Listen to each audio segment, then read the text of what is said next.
বন্ধ হয়ে থাকা পর্বত বাগিচা খুলি দিয়া ব্যবস্থা করো। যদি 2026 সাল নির্বাচনের আগত যদি আমার সোনালী পর্বত চা বাগিচা খুলি দিয়া ব্যবস্থা নকৰে তেন্তে আমি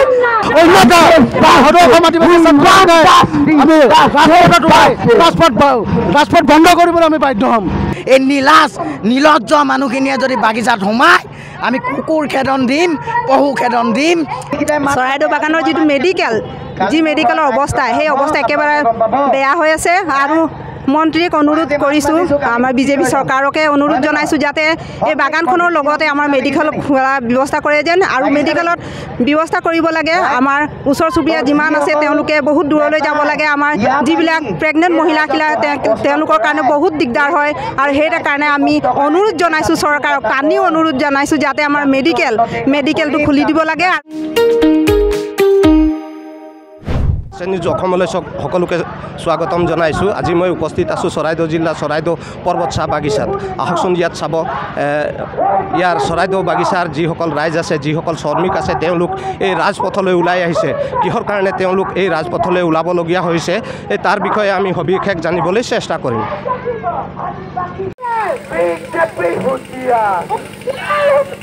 বন্ধ হয়ে থাকা পর্বত বাগিচা খুলি দিয়া ব্যবস্থা করো। চরাইদেউ বাগিচা খুলি দিয়া ব্যবস্থা করো। আমার দাবি ন্যায্য দাবি, আমার দাবি ন্যায্য দাবি। এছ এন নিউজ অসমলৈ সকলোকে স্বাগতম জনাইছোঁ। মই বৰ্তমানে উপস্থিত আছোঁ আজি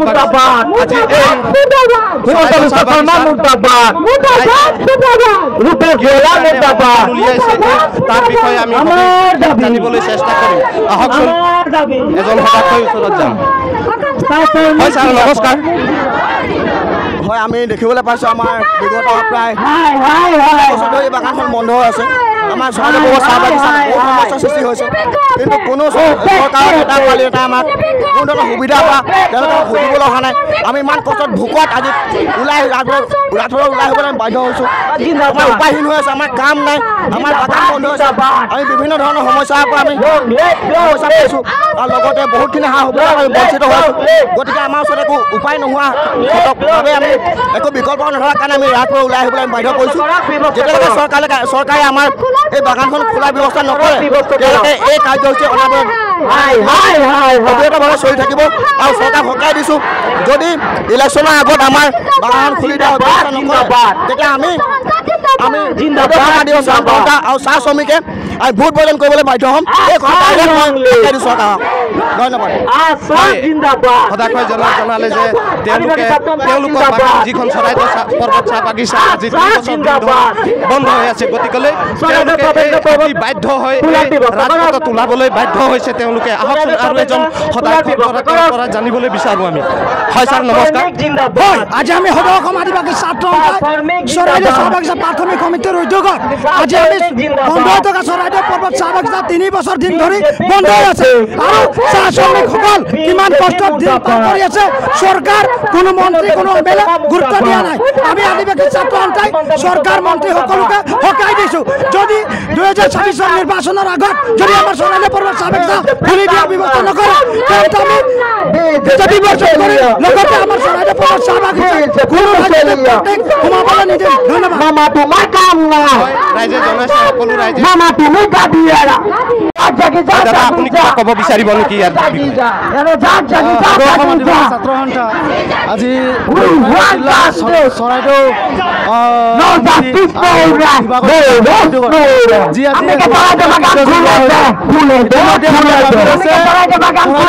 খুলিব লাগে, যিহেতু 3 বছৰ দিনে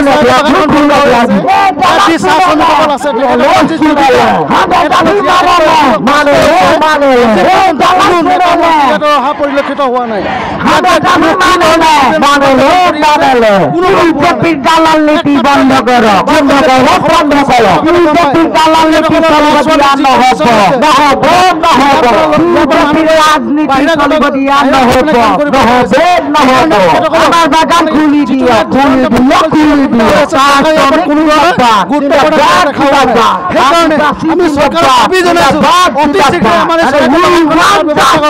অন্যথা সদৌ অসম আদিবাসী আমি ৰাজপথ বন্ধ কৰিবলৈ আমি বাধ্য হ'ম।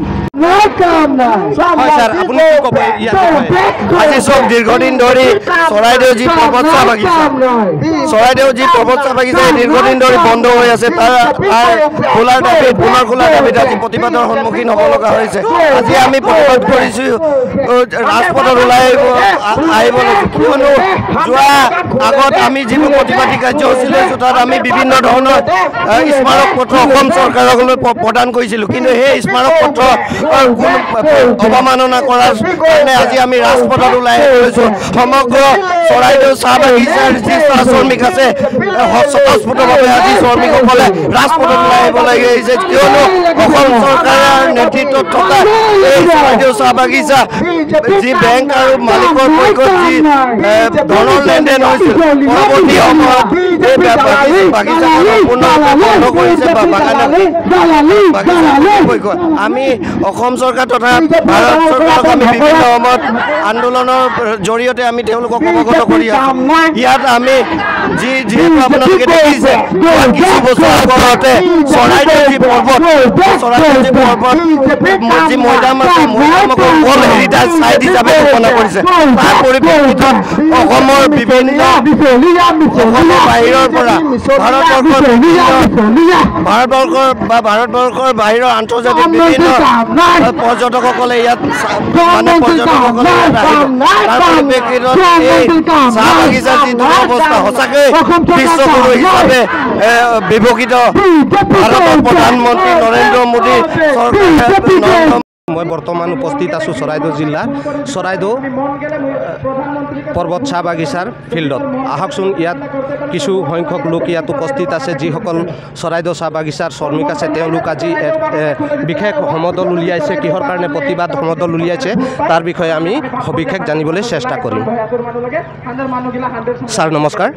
হয়, নমস্কাৰ জনালোঁ আপোনালোকৰ সংবাদ চেনেলটোক। মই যি আপোনালোকৰ চেনেলটোক মই সৰ্বপ্ৰথমে ধন্যবাদ জনাইছোঁ, যিহেতু আজি আমি খুব হৈছোঁ, খুব আচাৰ লগতে এই চৰাইদেউ চাহ বাগিচাৰ শ্ৰমিকসকলৰ খুব, যিহেতু আপোনালোকে সকলোৱে অৱগত, চৰকাৰ পৰ্যন্ত জানে যে এই বাগিচাখন বন্ধ হৈ আছে। বিগত 3 বছৰ দিন এই বাগিচাখন বন্ধ হৈ আছে, কিন্তু শ্ৰম মন্ত্ৰী যিটো এটা শ্ৰম বিভাগ যাৰ দায়িত্ব এই বাগিচাখন খোলাৰ, সেই ৰূপেশ গোৱালা, সেই সঞ্জয় কিষাণ এতিয়া তেখেতে দুৰ্নীতিত ফচি তেখেতৰ পদ গুচি গ'ল। কিন্তু হ'বই লাগে, যোনে চাহ শ্ৰমিকক দালাল কৰিব, চাহ শ্ৰমিকৰ পৰা লুটি পুটি খাব, তাৰ অৱস্থা এইটোৱে হ'ব। সেইটো উদাহৰণ সঞ্জয় কিষাণ। তাৰপিছত আহি গ'ল ৰূপেশ গোৱালা। ইটো আৰু মানে ডেঞ্জাৰাছ, ই চিনিয়ে নাপায় চাহ শ্ৰমিকৰ। আচলতে মোৰ মানে সন্দেহ হয় যে অসম চাহ মজদুৰ সংঘৰ যি সাধাৰণ সম্পাদক আছে আৰু লগতে ধুমধুমা বিধানসভাৰ যি আমাৰ মন্ত্ৰী সমষ্টিৰ যি বিধায়ক এই ৰূপেশ গোৱালা, তেখেতৰ এই আদিবাসী চাহ জনগোষ্ঠীটোৰ ব্লাড নাই নেকি? তেখেত আমাৰ এই বাগিচাৰ সচেতন যুৱক কেইজনমানে লগ কৰিব গৈছিলে। তাত তেওঁ এটা কটু মন্তব্য কৰিছে যে মই ভগৱান নহয় তহঁতৰ বাগিচাখন খুলি দিবৰ বাবে। এইটো কিমান নিলজ্জ কথা কৈছে তেখেতে। লাজ লাগিছেনে? আপুনি এটা পদত আছে, দায়িত্ব লৈছে, যদি নোৱাৰে এৰি দিয়ক, পদ এৰি দিয়ক। ঢেৰ আছে ন আপোনালোকৰ, বেলেগ কাৰোবাক দি দিব। আপোনাতকৈ যোগ্য ব্যক্তি আছে, আপোনালোকৰ তাত ঢেৰ গোৱালাৰ বিধায়ক আছে, তেওঁলোকক দি দিব। কিন্তু তেখেতে এনেকুৱা কটু মন্তব্য কৰিছে, সেইটো কিন্তু লাজজনক বিষয়। আমি আশাই কোনো ধৰণৰ এইবাৰৰ পৰা আপোনালোকৰ ভুৱা প্ৰতিশ্ৰুতিত আমি নাহোঁ। আমাৰ বাগিচা 26ৰ আগত খুলিব লাগিব। এই কথা শুনি লওক ৰূপেশ গোৱালাই, এই কথা শুনি লওক এই স্থানীয় বিধায়ক দেৱব্ৰত শইকীয়াই। তেওঁতো কামেই নাই, নিমাতী কইনা দেৱব্ৰত শইকীয়া এই সাংসদ, তেখেতৰতো আৰু কাম নাই। তেখেতৰ বিষয়েতো মই ক'ব নাযাওঁৱেই। তেখেতে অকল মণিপুৰৰ কথা ক'ব জানে। মণিপুৰত তেওঁলোকৰ জাতিগত সংঘৰ্ষ হৈছে বুলি তেখেতে মানে মণিপুৰৰ কথা কয়, কিন্তু তেখেতৰ সমষ্টিৰ এই সমষ্টিখনৰ এই যি আপোনাৰ যি আছে তেওঁৰ যোৰহাট সমষ্টি, এই যোৰহাট সমষ্টিৰ অন্তৰ্গত চৰাইদেউ চাহ বাগিচাখন আছে। এই চৰাইদেউ চাহ বাগিচাখনৰ কাৰণে তেওঁ কিন্তু সাংসদত এদিনো মাত নামাতিলে। মাতক তেওঁলোকতো বিৰোধীৰ মানুহ মাতক বিজেপিৰ এগেইনষ্টত কিয় মাত নামাতে নে বিজেপিৰ লগত মিতিৰালি নে এই বাগিচাখনত এটা স্পষ্ট কথা আপোনালোকে জানে দুদিনমান আগত চুকাফা ইয়াত ঐতিহাসিক তেওঁলোকৰ যি স্তম্ভ হিচাপে তেওঁলোকে ইয়াত তেওঁলোকৰ ৱৰ্ল্ডৰ মানুহ আহি তেওঁলোকে কৰি গৈছে যিহেতু আমাৰ সন্দেহ ইয়াত মানে এটা কিন্তু ভাল পৰিকল্পনা লৈছে ইয়াত হোটেল ৰেষ্টুৰেণ্ট খোলাৰ এটা পৰিকল্পনা অসম চৰকাৰ তথা এই বিৰোধী যি পাৰ্টি আছে কংগ্ৰেছৰ নেতা মন্ত্ৰীকেইটাই কিন্তু পূৰা মনত মানে ভাবি লৈছে এটা কথা স্পষ্ট আপোনালোকৰ এই দালালি দি নচলিব এই চাহ শ্ৰমিক শুই আছে বুলি ভাবিলে 3 বছৰে নাই হোৱা আজি জাগিছে এই জাগৰণ ৰাজপথ বন্ধ নোহোৱা পৰ্যন্ত অনিৰ্দিষ্ট কাললৈ আমি কিন্তু এই যি 37 নং ৰাষ্ট্ৰীয় ঘাইপথ আছে অনাগত 10 দিনৰ ভিতৰত যদি আমি বন্ধ কৰিব নোৱাৰোঁ আপুনি চাই থাকক আশাক চেলেঞ্জ নকৰিব আশাই কৰি দেখাব ৰূপেশ গোৱালা সাৱধান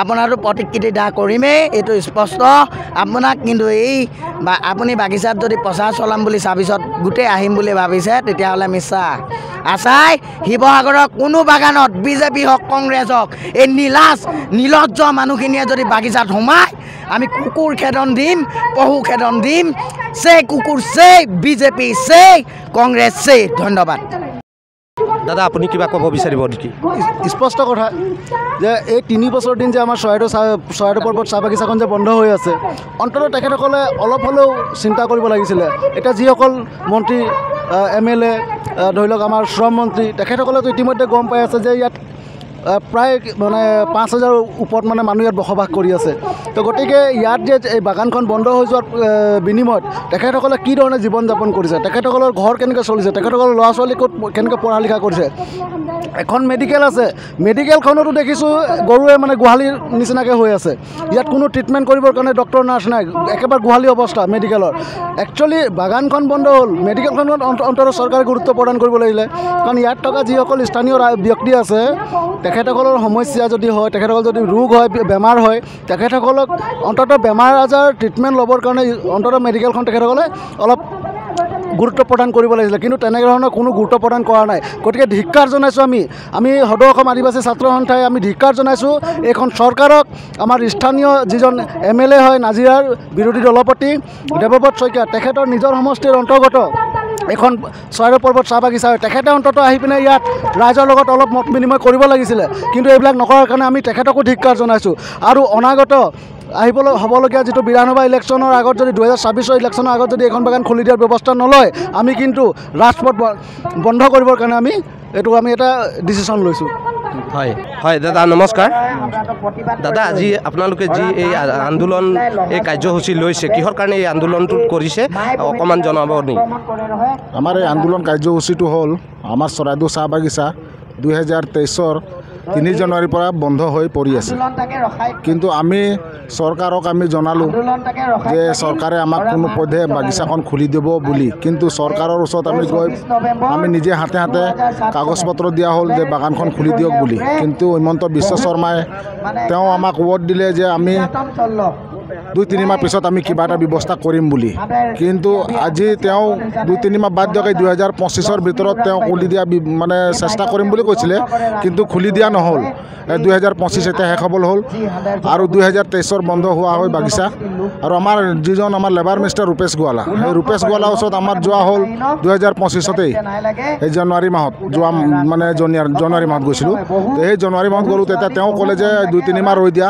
আমি বাগিচাখন খুলি দিম বাৰু কিবা এটা কৰি মেলি খুলিম কিন্তু আমি অহাৰ পিছত 2-3 দিন পিছত তেওঁ নিউজ দিছে যে মই কিবা ভগৱান হয় নেকি চৰাইদেউ চাহ বাগিচাখন খুলি দিয়াৰ সেই বুলি কৈছে গতিকে আজি আমাৰ চৰাইদেউ চাহ বাগিচাত ল'ৰা ছোৱালী পঢ়া শুনাটো বাদ দিয়ক পঢ়া শুনাটো জিৰ' হৈ পৰি আছে কিন্তু আমাৰ যিখিনি মানুহ ভুক্তভোগ ভুগি আছে মাজতে মই এষাৰ কথা ক'ম যে ৰূপেশ গোৱালা আপোনালোকৰ যি জনজাতি আছে সদৌ অসম আদিবাসী হওক বা অসম চাহ জনজাতি হওক তেওঁলোকৰ সমাজ মাজৰ পৰাই যোৱা এজন মন্ত্ৰী নহয় জানো আৰু তেখেতে এনেকুৱা ধৰণৰ মন্তব্য আপোনালোকক দিছে আপোনালোকৰ বাগানৰ কাৰণে এনেকুৱা ধৰণৰ মন্তব্য দিছে গতিকে আগন্তুক যি মানে 2026 চনত যি নিৰ্বাচন আহি আছে আপোনালোকে তাৰ কাৰণে কি কাৰ্যসূচী হাতত ল'ব বাৰু আমাৰ ৰাইজৰ তো এটাই পৰামৰ্শ আছে এটাই সিদ্ধান্ত লৈছে ৰাইজে চৰাইদেউ চাহ বাগিচাৰ যে এইবাৰ যিখন মানে আমাৰ বিধানসভা ইলেকশ্যন আছে এই বিধানসভা ইলেকশ্যনটো আমাৰ ভোট বৰ্জন কৰা হ'ব বুলি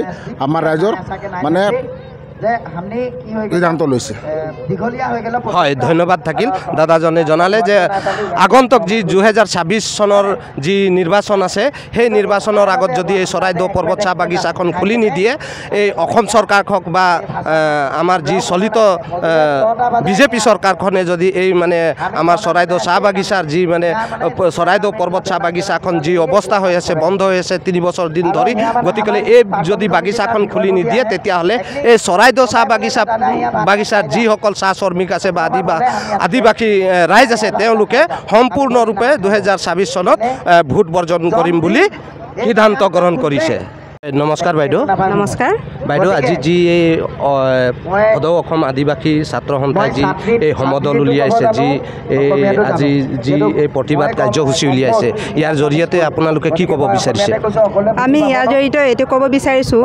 মন্ত্ৰী মহোদয়লৈ যে আমাৰ যি বাগানৰ অৱস্থা হৈছে এতিয়া 3 বছৰ কালে হ'ল বন্ধ হৈ আছে আৰু মানুহখিনি বহুত অসুবিধাত হৈছে ল'ৰা ছোৱালী হওক মানুহবিলাক হওক তেওঁলোকে য'ত ত'ত আমাৰ ল'ৰাখিনি য'ত ত'ত কাম কৰিবলৈ গৈছে লগতে ছোৱালীবিলাকো যাবলৈ বাধ্য হৈছে কাৰণ তেওঁলোক চলিবলৈ দিগদাৰ হৈছে আৰু আমাৰ গাঁৱত এতিয়া চালে আপোনালোকে গম পাব যে বহুত আমাৰ গাঁৱৰ চাৰিওফালে যদি চাই ল'ৰা মানুহ দেখা নাপাব কাৰণ তেওঁলোকে নিজৰ ঘৰখন চলাবৰ কাৰণে মাক বাপেক নিজৰ ঘৈণীয়েক নিজৰ ভনী এৰি পেলাই তেওঁলোকে লোকৰ দেশলৈ গৈ পেলাই তেওঁলোকে যি ধন গঢ়িছে সেই ধনখিনি আমাক ল'ৰা ছোৱালী পোহপাল কাৰণে গৈছে তেওঁলোকে আৰু বিশেষকৈ ধন্যবাদ দিছোঁ আপোনালোকে এই সময়তে আমাৰ মাজত আহিলে আৰু আমি ভাবিছোঁ আমাৰ যিখিনি কষ্টকৰ জীৱন হৈছে সেইখিনি আপোনালোকে মন্ত্ৰী মহোদয় প্ৰেৰণ কৰিব আৰু লগতে আমাৰ যি চৰাইদেউ বাগানৰ যি অৱস্থা হৈছে আপোনালোকে সকলো জ্ঞাত আৰু 2 নম্বৰ কথা হ'ল আমাৰ যি চৰাইদেউ বাগানৰ যিটো মেডিকেলৰ অৱস্থা সেই অৱস্থা একেবাৰে